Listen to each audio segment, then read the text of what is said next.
One of the most common questions beginners ask is, can I build a well-rounded aesthetic physique with just bodyweight movements? Not only that, but they're usually interested in knowing if you can build as much muscle mass as someone who trains in the gym. So what's the answer? Take a look at some videos on social media and you'll find people doing pull-ups, muscle-ups, the human flag, and other impressive exercises. Not only do they have remarkable control over their body weight, but they're also pretty jacked too. So rest assured, there's no doubt you can build an impressive physique with just bodyweight exercises. And even if you have some lifting experience under your belt, it's still probably a good idea to be familiar with some basic calisthenics movements. Why? Chances are at some point in your life, you might find yourself temporarily without access to a gym. Whether it's because you're going on holiday, a business trip, or whatever it may be, in these instances, being flexible with your training will help you maintain your physique and in some cases, build more muscle. Your body weight is an amazing way to build muscle if you know how to use it. With that being said, here are 5 ways to build more muscle with just your body weight. Number 1, better exercise selection. Whether you're training with weights or doing calisthenics, exercise selection plays a key role in your results and injury prevention. It's common for people to do random HIIT workouts when they're doing bodyweight workouts because they make you feel tired, and we associate the idea of feeling tired with a good workout. However, that's not true, and these workouts are not the best option for building muscle due to a poor muscle building stimulus. If the main goal is to pack on muscle, you should prioritize exercises that give you a good stimulus on the muscle you're targeting and apply progressive overload over time. It's not about doing exercises that look cool or make you feel like you've run a marathon, but focusing on basic movements that build muscle. For example, a T push-up variation may look cooler than a traditional push-up, but since it requires more stabilization, you might end up fatiguing yourself before you can give your chest a proper stimulus to grow. In an ideal scenario, your chest should be what stops you from doing more push-ups, not fatigue from doing an exercise you saw on Instagram. Another example could be doing jumping lunges versus bodyweight squats with a backpack. It's not that these exercises don't have a place in your program, rather they shouldn't be your main focus if you're trying to build muscle. For example, adding jumping lunges as a superset after bodyweight squats may be effective to add intensity to your workouts and provide a better stimulus for muscle growth than doing 3 rounds of different exercises for time. Now that we know to focus on movements that target the muscle you want to grow and allow you to get a good stimulus, let's talk about how often you should train each muscle group. Number 2, train with higher frequency. Training frequency refers to how often you train each muscle group per week. Plenty of research supports higher frequency training can lead to more muscle growth. More specifically, ideally, you want to train each muscle group 2 times per week, or maybe even 3 if you have a lagging body part you want to work on. That being said, let's not forget that total volume and intensity also play a key role in muscle growth. When it comes to bodyweight training, adjusting these variables may be a bit different than your standard gym program. This is because it's harder to adjust the intensity with your bodyweight exercises, and you also recover faster from bodyweight workouts than heavy lifting sessions. So where should you start? If you've watched some of our previous videos, you're probably already aware that 10 to 20 sets per muscle group per week is a great reference point to build muscle. This recommendation comes from a classic meta-analysis by Schoenfeld and colleagues that reported 10 plus sets per week to failure produced the highest levels of hypertrophy compared to lower levels. One caveat about this meta-analysis is that most of these studies were on untrained individuals. Even though we can't generalize these findings to more experienced lifters, it's probably safe to assume that you can at least maintain your current physique with just 10 hard sets per week.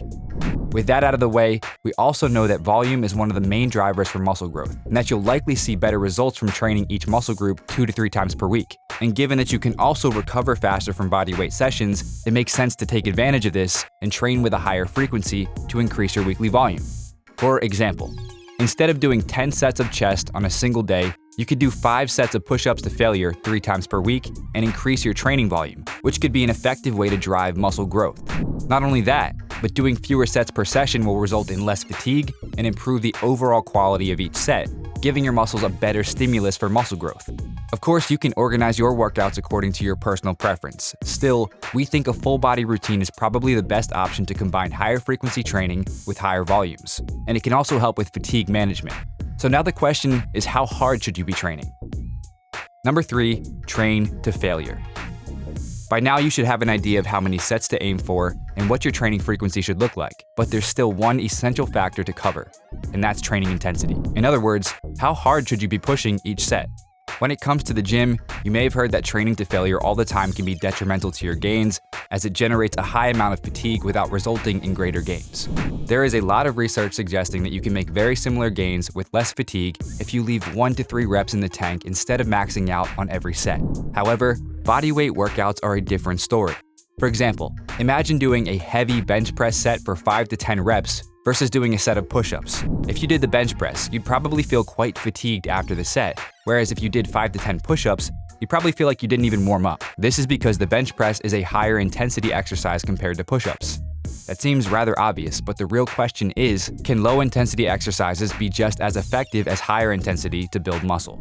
The answer is yes, if you train to failure. However, to get to true failure with bodyweight exercises, you'll probably have to train with higher rep ranges instead of the standard 8 to 12 rep range you might be used to at the gym. Remember, there's nothing magical about training in the 8 to 12 rep range. It's simply a good rep range to accumulate training volume, and it's time efficient.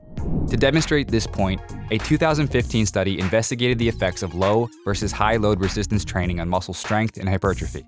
They compared similar programs, one training to failure in the 8 to 12 rep range, and the other training to failure in the 25 to 35 rep range, and they found very similar rates of hypertrophy. An important thing to consider is that these studies were done on people lifting weights. Could we expect the same results if you're training with just your body weight? Probably, yes. Going back to the bench press and push-ups example, a 2017 study compared the bench press at 40% of a 1-rep max versus push-ups on knees to get a similar number of repetitions to failure. The researchers found that participants gained strength and hypertrophy from the bench press and push-ups. So if you're looking to maximize muscle growth with bodyweight exercises, you should be training close to muscle failure. Now, before we move on to the next tip, there is something you should keep in mind when training to failure with higher reps. If you've ever done a high rep set in the gym, you know that you can start to feel a burning sensation in your muscles. With bodyweight training, it's common for people to stop when they think they're feeling this, instead of pushing to true failure. Don't stop when it starts to burn. Stop when you can't do another quality rep. That's how you know you'll give it your all. So how can we make the work that we're doing harder? This brings us to the next way to build muscle with bodyweight workouts. Number 4, slower rep tempos. Training to failure with bodyweight exercises can be easier said than done. What if you could do 30 or more push-ups and still feel like you could keep going? That would make each set take a lot of time, and it can be rather unmotivating to train like that all the time. If that's you, there are other options. Even if it's not your case, slowing down your reps can still be a good option to maximize muscle growth. Remember that muscles respond to tension. By slowing down each repetition, you'll increase the time under tension for the muscle and make the exercise harder. In doing so, you'll provide a better stimulus for muscle growth. Take push-ups as an example. If you can do 20 fast push-ups, try slowing them down. Control the eccentric, and hold at the bottom for a half second before coming up. When doing the pushing part of the movement, you can be explosive or go slow and make the exercise even harder. There are a lot of different ways to add intensity to your workouts. Remember, the goal is to stimulate the muscle, not do as many repetitions as possible. So don't worry about the number of reps. Instead, make them count, and you'll see better results. Number 5, add challenging variations. As we said at the beginning of the video, you should choose exercises that give you a good stimulus and give you the ability to apply progressive overload to your training, as this is one of the key principles for muscle growth. Eventually, what you're doing now will feel easy, or at least easier the more you train. For instance, 5 pull-ups today may feel challenging, but it can feel like a warm-up in a few months. When an exercise becomes too easy, you have a few options.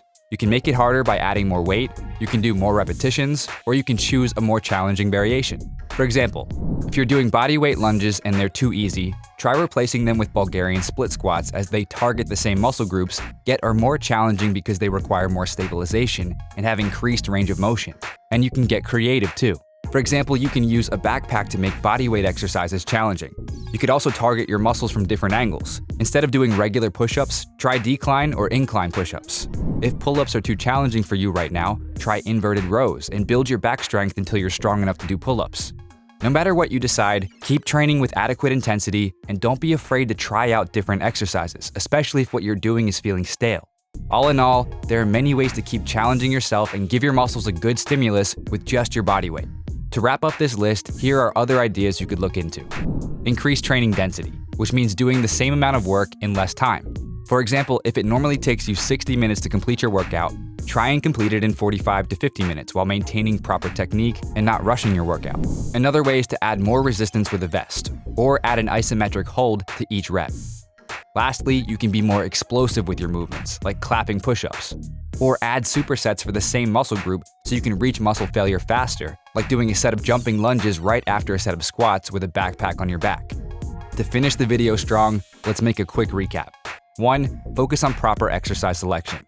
Don't chase workouts that make you feel tired. Instead, choose basic exercises that you can improve on and target the muscle you want to grow. Number 2, train with higher frequencies. This will help you accumulate more high-quality volume, leading to more muscle growth.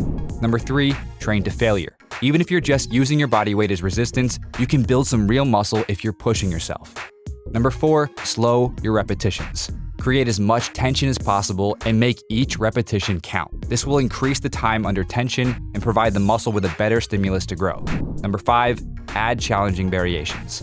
If something feels too easy, find ways to make it harder. Now it's time to get creative and make some gains.